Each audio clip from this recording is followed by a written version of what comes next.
Muy bien, y la Contraloría dictaminó que no es competencia de los municipios difundir información sobre el plebiscito de salida. Las autoridades de las comunas aludidas pedirán al organismo que reconsidere el dictamen. Estamos con el diputado José Mesa, quien presentó esta denuncia a Contraloría para eliminar a las municipalidades. ¿Por qué es malo que los municipios informen de este proceso constitucional? Diputado, ¿cómo está usted? Muy buenos días. Muy buenos días, Rafael. A ver, la primera pregunta que surge al ver lo que ha dicho Contraloría es si los municipios tienen esta relación tan directa con la ciudadanía y hay municipios de diferencia tendencia política, ¿por qué debería ser malo per se que distribuyeran información sobre qué se juega en este plebiscito? A ver, lo primero que hay que dejar claro, Rafael, es que la Contraloría no dicta sus resoluciones o no emite sus dictámenes porque algo sea bueno o malo. Yo creo que eliminemos desde ahora mismo esa palabra del lenguaje cuando discutamos esta cuestión. ¿Por qué sería improcedente? Lo que hace la Contraloría es analizar la legalidad de los actos de los municipios y en general de los organismos que fiscaliza.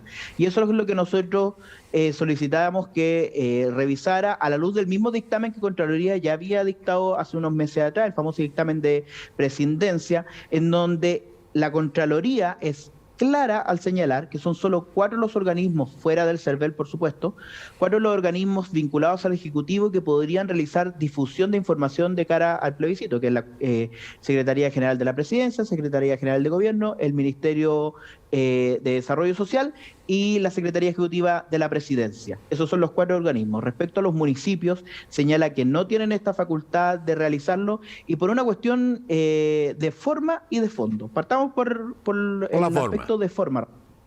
En primer lugar, porque no existe en la Ley Orgánica Constitucional de Municipalidades una facultad expresa para que las municipalidades y sus organismos puedan difundir información de ningún proceso eleccionario. Y si tú te fijas, más allá que simplemente informar las fechas, porque los municipios muchas veces prestan los colegios, están obligados por ley a facilitar los colegios para que se realicen los actos electorales, nunca antes se había visto que difundieran contenidos, que realizaran cabildos, por ejemplo, como ocurre en el municipio o mejor dicho, estaba ocurriendo en el municipio de Maipú, ni que se dedicaran a través de sus cuentas oficiales de redes sociales a desmentir mitos. Nunca antes se había visto en ninguna elección y por lo tanto tampoco corresponde en esta, porque no existe en la Ley Orgánica Constitucional de Municipalidades una facultad que los habilite. Y en materia pública, quienes nos hemos dedicado en algún momento de nuestra carrera profesional al derecho público, sabemos que en materia pública solo se puede hacer aquello que expresamente se nos habilita. Claro, que la ley permite. ¿Y en materia de fondo?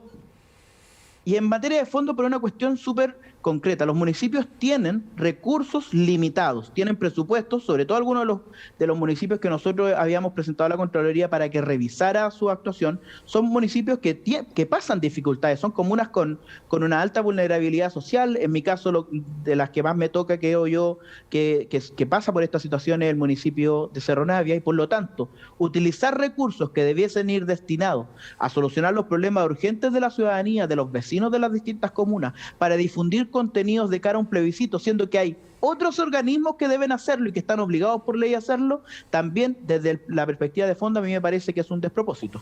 Muy bien, muy bien.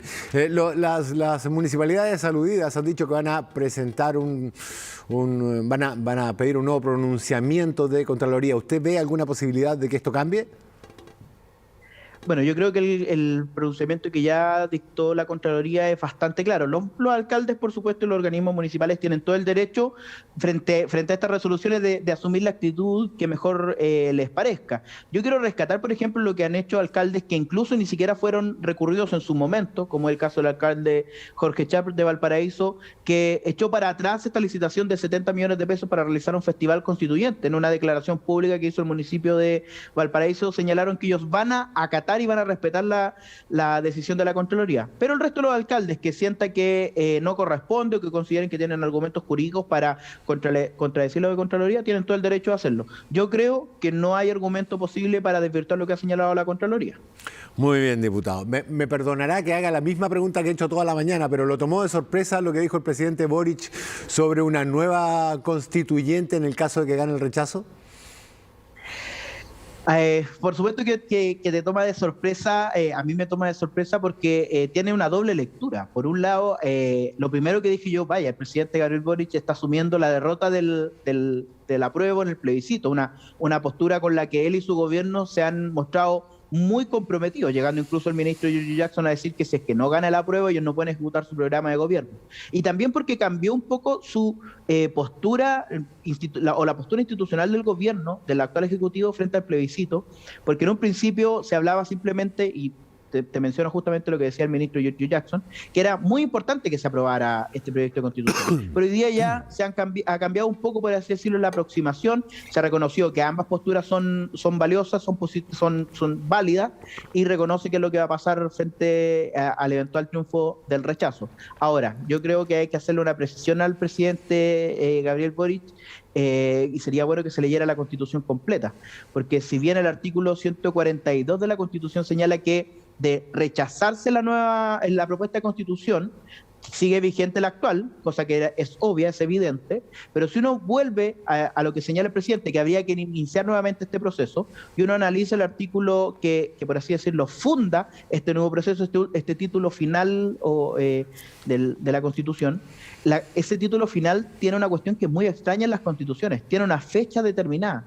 Dice que el plebiscito para llamar a una nueva Constitución se realizará el 20 de octubre del 2020. O 25 de octubre del 2020. Tiene una fecha determinada, por lo tanto, el presidente no puede simplemente echar, por así decirlo, a rodar la maquinita, porque tendría que volver al pasado, y salvo que el doctor Brown haya logrado construir su máquina del tiempo, hoy día eso no es posible. Lo que sí va a ocurrir es que, por supuesto, la discusión política se traslada donde siempre ha debido estar, en el Congreso de la República, y ahí será la Cámara de Diputados, será el Senado, con la conjunción, por supuesto, del Ejecutivo, quienes tendremos que definir qué es lo que va a ocurrir, si es que lo que por lo menos para mí es la postura que yo respaldo, que seamos nosotros en el Congreso, con la conveniencia, por supuesto, del Ejecutivo como del diputado, como legislador, resolver las diferencias políticas que existan para avanzar en las urgencias sociales. Sí, dime. Leía... a ver, aquí dice, es necesario distinguir entre el texto y el proceso.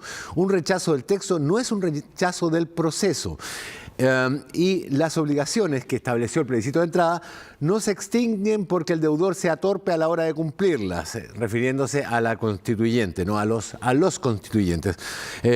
Una columna de opinión del día de hoy. En la columna del profesor Carlos Peña, digamos, bueno, yo recurrí a un abogado, digamos, para esto, a leer lo que él decía. ¿Qué opina de lo que dice don Carlos Peña? Que además no se lo puede tildar de activista del gobierno, ni mucho menos. No, yo respeto profundamente a don Carlos Peña, pero así como lo respeto, también le puedo señalar que encuentro que su argumento, jurídicamente hablando, es equivocado o al menos impreciso. Artículo 130 de la Constitución, lo tengo aquí justo en la pantalla para que no digan que me lo sé de memoria, no tengo tan buena memoria. Plebiscito nacional. 3 días después de la entrada en vigencia de este artículo, el presidente de la República convocará mediante un decreto supremo exento a un plebiscito nacional para el día 25 de octubre del 2020. Por eso te señalo que para poder llamar a un nuevo plebiscito, nos guste o no, si aquí, o por supuesto que el gobierno tiene una postura y ya la declaró el presidente. Los partidos de gobierno tienen su postura, los partidos de oposición tenemos la nuestra, pero nosotros, ni el presidente, ni el Congreso, ni nadie puede estar por sobre la Constitución. Y la Constitución hoy día señala hay que ir a la Constitución de nuevo. Hay que ir al Congreso a reformar ese artículo 130 si es que quieren llegar a iniciar nuevamente este proceso. Entonces, el presidente... Pero el Partido Republicano ha dicho que quiere reformar la Constitución vigente, no una nueva. Sí, pues nosotros queremos, lo que creemos que corresponde, o lo que nosotros haríamos, es tomar las cosas positivas que pueden haber surgido de este proceso y llevarlas a la actual Constitución. Presentamos, por ejemplo, liderados por el diputado Sánchez, una reforma constitucional para consagrar el derecho a la vivienda propia. Nos parece que una Constitución que no consagra el derecho a la vivienda hoy día es insostenible, pero tampoco haríamos lo que hace el proyecto de Constitución de dejar de lado u omitir la palabra propia. Creemos que esas dos cosas tienen que estar en la Constitución y estamos dispuestos a discutirlo, por supuesto que sí. Y no le pone ninguna ficha a una constituyente, a una nueva constituyente, en el caso de que gane el rechazo, digámoslo.